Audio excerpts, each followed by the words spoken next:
Welcome to special analysis. నేను రమ్మ మండవ. ఈ రోజు అనాలిసిస్లో భాగంగా మనం తీసుకోబోతున్న టాపిక్ ఏంటంటే, ఈ రోజున ఒక టైటిల్ ఇచ్చాం మనం ఇక్కడ, విజయమ్మకు జగన్ ఓటమి ముందే తెలిసిపోయిందా అని. విజయమ్మ కొడుకు ఓటమిని ముందే ఊహించారా అని కూడా మనం టైటిల్ ఇవ్వడం జరిగింది. కరెక్టే ఇది. ఎందుకంటే ఈరోజు చాలా కీలకంగా ఎన్నికలు జరుగుతున్నాయి. మొన్నటికి ఏపీలో అత్యంత హోరాహోరీగా రెండు పార్టీల మధ్య ఒక కూటమి వర్సెస్ వైఎస్ఆర్సీపీ అన్నట్టుగా ఒక క్లియర్ కట్ ఒక హోరాహోరీ ఫైట్ అయితే కనిపించింది. ఈవెన్ ఎగ్జిట్ పోల్స్ కూటమికే ఎడ్జ్ ఉంటుంది అని ఎన్ని చెప్పినప్పటికీ కూడా అటు టీడీపీ శ్రేణుల్లో సైతం ఒక అపనమ్మకం కొన్ని చోట్ల ఉండేది. ఎట్ ద సేమ్ టైం వైఎస్ఆర్సీపీలో కూడా అదే ధీమా ఉండేది, గెలుస్తాము గతంలో కంటే ఎక్కువగా సీట్లతో అని. సో అలాంటి సిచ్యువేషన్లో ఒకే ఒక వ్యక్తి మాత్రం ఆ ఎన్నికల్ని ఫేస్ చేయకుండా అమెరికా వెళ్ళిపోవడం జరిగింది. ఆవిడ ఎవరో కాదు, విజయమ్మే. అయితే ఈ క్రమంలోనే ఎన్నికలు నోటిఫికేషన్ వెలువడిన దగ్గర నుంచి కూడా తాజాగా రిజల్ట్ పూర్తి స్థాయిలో వెలువడి జగన్మోహన్ రెడ్డి ముఖ్యమంత్రిగా దిగిపోయిన దగ్గర దాకా విజయమ్మ అయితే ఎక్కడా కూడా ప్రత్యక్షంగా కూడా ఆమె ఇక్కడ ఇన్వాల్వ్ కాలేదు ఏపీ ఎన్నికల్లో, తన కొడుకు తరపున కానీ ఈవెన్ తన కూతురు తరపున కానీ. ఎట్ ద సేమ్ టైం ఆమె అమెరికాలో రీసెంట్గా షర్మిల కొడుకు మ్యారేజ్ చేసుకోవడం జరిగింది.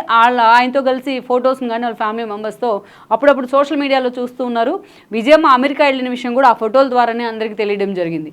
ఓవరాల్గా చూసినట్లయితే ఈరోజు ఒక చర్చ ఏంటంటే, జగన్మోహన్ రెడ్డి ఓటమిని విజయమ్మ ముందుగానే ఊహించారా, అందుకే ఆమె కాంట్రవర్సీలో ఇరుక్కోకుండానే చాలా జాగ్రత్త పడే ప్రయత్నం చేశారన్న చర్చ జరుగుతోంది. షర్మిల ఇచ్చిన సలహాతోనే ఆమె ముందుగానే యుఎస్ వెళ్ళే ప్రయత్నం చేశారన్న ఇంకో చర్చ కూడా లేకపోలేదు. But at the same time ఈరోజు విజయమ్మ కూడా ఇలాంటి ఒక చర్య ద్వారా ఆల్మోస్ట్ ఇప్పటిదాకా చెల్లెళ్ళే కాదు, ఇక తల్లి కూడా జగన్మోహన్ రెడ్డిని పూర్తిగా పక్కన పెట్టినట్టే అన్న చర్చ జరుగుతోంది. అయితే ఇక్కడ మాత్రం దీన్ని ఎప్పుడైతే జగన్మోహన్ రెడ్డి పార్టీ పెట్టారో అప్పటి నుంచి కూడా విజయమ్మ పార్టీలో ప్రత్యక్షంగా భాగస్వామ్యం అవుతూ వచ్చారు. తన గౌరవాధ్యక్షులు పదవి తీసి పక్కన పెట్టిన తర్వాత కూడా పరోక్షంగా జగన్ కోసం ఆమె భాగస్వామ్యం అవుతూ వచ్చారు చాలా అంశాల్లో. అలాంటి విజయమ్మ ఏకంగా ఈరోజు నాకొద్దు జగన్మోహన్ రెడ్డి అన్న విధంగా ఆమె అమెరికాకు పయనం అవడం కానీ, వైఎస్ఆర్సీపీ తరపున కనీసం ప్రచారం అడ్డుంచితే జగన్మోహన్ రెడ్డికి సంఘీభావం కూడా తెలిపే ప్రయత్నం చేయకపోవడం కానీ నిజంగానే హాట్ టాపిక్ అవుతుంది. చరిత్రలో స్వయంగా అది కూడా రాజకీయాల్లో ఒక ప్రీడామినెంట్ ఫ్యామిలీ నుంచి వచ్చి తల్లితోనే చీకొట్టించుకున్న వ్యక్తిగా జగన్మోహన్ రెడ్డి నిలిచిపోతాడంటంలో కూడా ఆశ్చర్యం లేదు. ఎందుకంటే మనం చూసినట్లయితే అటు షర్మిలానే కాదు, ఇటు విజయమ్మ కంట్రిబ్యూషన్ కూడా తక్కువేమి కాదు. వైఎస్ఆర్సీపీలో స్టార్టింగ్ జగన్మోహన్ రెడ్డి తన తండ్రి చనిపోయిన తర్వాత ఆయన కాంగ్రెస్ని ఆ రోజు ఓదార్పు యాత్ర పేరుతో ఆయన ఇనిషియేట్ చేయడం, బట్ కాంగ్రెస్ డినై చేయడం, దాన్ని వ్యతిరేకించి కాంగ్రెస్ని ఆ రోజు ఆయన వైఎస్ఆర్సీపీని ఎస్టాబ్లిష్ చేసే ప్రయత్నం చేశారు. ఈవెన్ కొద్ది రోజులకి ఆయన అక్రమాస్తుల ఆరోపణల కేసులో జైలుకి కూడా వెళ్ళున్నారు, 16 నెలలు జైల్లో ఉన్నారు. ఆ రోజున విజయమ్మ గౌరవాధ్యక్షులుగా పదవి చేపట్టడం జరిగింది. అప్పుడు వచ్చిన బై ఎలక్షన్స్ అంటే టీడీపీ అండ్ కాంగ్రెస్ నుంచి జగన్మోహన్ రెడ్డి వెంట నడిచిన వాళ్ళందరి మీద కూడా అనర్హత ఏర్పడింది. సో ఆ రోజున దాదాపు 18 స్థానాలకు 2 ఎంపీ స్థానాలకు కూడా ఎలక్షన్ జరిగినాయి. క్లియర్ కట్గా విజయమ్మ షర్మిల చేసిన ప్రచారానికి వైఎస్ఆర్సీపీకి బ్రహ్మరథం పట్టారు ఆ రోజు జనం. ఇక అలా అప్పటి నుంచి గౌరవాధ్యక్షులు పదవి తీసుకున్నారు ఆవిడ. శోభా నాగిరెడ్డి లాంటి వాళ్ళు ఆమెను ఇనిషియేట్ చేసే ప్రయత్నం కూడా చేయడం జరిగింది. అప్పటి నుంచి అనేక పార్టీ కీలక నిర్ణయాలు ఆమె భాగస్వామ్యం అయ్యారు. షర్మిల లాంటి వాళ్ళు పాదయాత్ర చేస్తూ ఉంటే పార్టీ కీలక నిర్ణయాలు కానీ తెలంగాణతో పాటు ఏపీలో పలుచోట్ల ఆమె పార్టీ లైన్ని జనంలోకి తీసుకెళ్లే ప్రయత్నం చేయడం కానీ ఆ ఏజ్లో కూడా. అలా విజయమ్మ తన కొడుకు కోసం చాలానే కష్టపడుతూ వచ్చారు. అవసరమైనప్పుడల్లా బైబిల్ పెట్టుకుని మరి జనంలోకి వెళ్ళి కన్నీళ్లు పెట్టుకునే ప్రయత్నం చేశారు. ఒక సెంటిమెంట్ని రక్తి కట్టించారు. అలాంటి విజయం కోసం జగన్మోహన్ రెడ్డి 2014 ఎన్నికల్లో వైజాగ్ ఎంపీ టికెట్ కూడా ఇవ్వడం జరిగింది. కొంతాల లాంటి వాళ్ళని దానికి ఇన్ఛార్జ్గా పెట్టున్నారు. బట్ వైజాగ్ ప్రజలు ఆ రోజు విజయమ్మ మాకొద్దు అంటూ పక్కన పెడతాం జరిగింది. దానికి కొంతాలు కూడా ఆ రోజు బలైన సిచ్యువేషన్ అయితే ఉంది. ఓవరాల్గా మనం చూస్తే విజయమ్మ మాత్రం పూర్తి స్థాయిలో తన కొడుకు కోసం చాలా ఎఫర్ట్ పెడుతూ వచ్చారు. ఓడిపోయిన తర్వాత కొన్ని రోజులు ఆమె సైలెంట్గా ఉన్నప్పటికీ మళ్ళీ ఆమెను పార్టీలో యాక్టివ్ చేయడం జరిగింది. ఇక 2014 నుంచి 2019 పీరియడ్లో పూర్తి స్థాయిలో విజయమ్మ అనేక వైఎస్ఆర్సీపీ కార్యక్రమాల్లో జగన్మోహన్ రెడ్డి తరపున అనేక పార్టీ ప్లేనరీస్ కానీ మిగతా విషయాల్లో కానీ ఇన్వాల్వ్ అవుతూ వచ్చారు.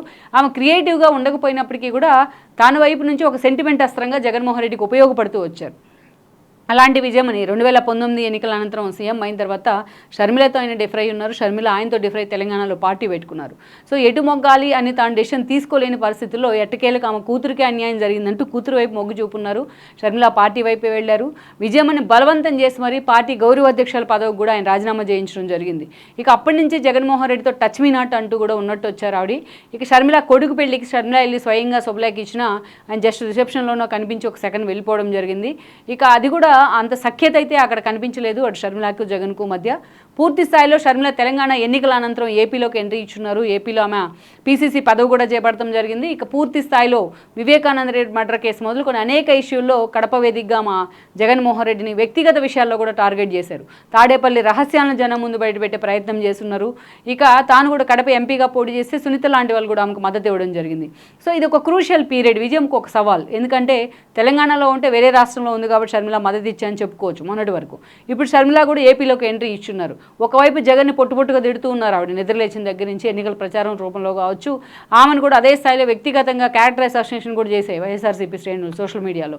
ఇలాంటి సిచ్యువేషన్లో విజయమ్మ ఆ షర్మిల వైపు తీసుకోవాలా, జగన్ వైపు ఉండాలా అనే ఒక డైలమా అయితే ఆమెకు ఒక విషమ పరీక్ష అయితే ఎదురైందని అనుకోవాలి. ఇలాంటి సిచ్యువేషన్లో ఆమెకు ముందుగానే ప్రిడిక్షన్ ఉన్నట్టుగా ఆమె అమెరికా వెళ్ళడం జరిగింది ఎవరికి చెప్పకుండా. సో అమెరికాలో తన మనవరాళ్ళతో దిగిన ఫొటోస్ హైలైట్ అయిన తర్వాతే విజయమ్మ చాలా తెలివిగా, చాలా లౌక్యంగా ఎన్నికల నుంచి తప్పించుకునే ప్రయత్నం చేశారు. ఈ టిపికల్ సిచ్యువేషన్ నుంచి ఓవర్కమ్ చేయగలిగారు అమెరికా వెళ్ళడం ద్వారా అనే చర్చ అయితే జరిగింది. ఈవెన్ ఆమె జగన్మోహన్ రెడ్డి కూడా సమాచారం లేకుండానే అమెరికా వెళ్ళారన్న వార్తలు కూడా వచ్చాయి. బట్ కారణాలు ఏవైనప్పటికీ కూడా ఫస్ట్ టైం జగన్మోహన్ రెడ్డి తన పార్టీని ఎస్టాబ్లిష్ చేసిన తర్వాత ప్రత్యక్షంగా కానీ పరోక్షంగా కానీ విజయమ్మ ఎన్నికల్ని ఫేస్ చేయని సిచ్యువేషన్ ఏదైనా ఉందంటే ఇదే అనుకోవాలి. ఇక ఈసారి రిజల్ట్ కూడా విజయమ్మ లేకపోవడం ఇంకొక వింతనే చెప్పుకోవాలి. ఒక భారీ మెజారిటీతో జగన్మోహన్ రెడ్డిని గెలిపించిన విజయమ్మ కానీ షర్మిల ఈరోజు ఆయనతో లేరు. బట్ ఏకంగా తన తల్లే ఆయన్ని ముందుగా ఓటమిని ఊహించే పక్కకు మళ్ళినట్టు కూడా మనకు అర్థమవుతూ వస్తుంది. సో ఇవాళ విజయమ్మ రాష్ట్రంలో ఉండుంటే అందరూ కూడా విజయమ్మని మీడియా కూడా ప్రశ్నించేది, ఓటమి మీద తమ వాయిస్ ఏంటి అనేది. సో ఆ అవకాశం కూడా విజయమ్మ ఇవ్వలేదని అనుకోవాలి. సో ఈ జగన్మోహన్ రెడ్డి తన 5 ఏళ్ల పాలనకు సంబంధించి ఆయన ఏదైతే ఈ స్థాయి ఓటమిని కొని తెచ్చుకున్న పరిస్థితి మాత్రం ఒక తల్లిగా ఆమె చూడలేకపోయిందా, లేకపోతే ముందుగానే ప్రీ ప్లాన్ ప్రకారమే తనకు ముందుగా జగన్ ఓటమి మీద సమాచారం ఉండడం కారణంగానే అమెరికా వెళ్ళిందని చర్చ జరుగుతుంది. బట్ దీంట్లో రెండో దానికే ఎక్కువ మంది మొగ్గు చూపుతున్నారు. సో ఓవరాల్గా అయితే మాత్రం అమెరికా నుంచి తిరిగి వచ్చిన తర్వాత అయినా విజయమ్మ జగన్మోహన్ రెడ్డి ఓటమికి సంబంధించి ఎలా రియాక్ట్ కాబోతున్నారు, అసలు వైఎస్ఆర్సీపీలో ఆమె తిరిగి రీఎంట్రీ ఇస్తారా, తన కొడుకు తరహాలో జగన్మోహన్ రెడ్డికి మద్దతు ఇస్తారా అనేది కూడా మనం చూడాల్సి ఉంది. ఈ వీడియో మీకు నచ్చినట్లయితే please share, like and subscribe R24 Telugu.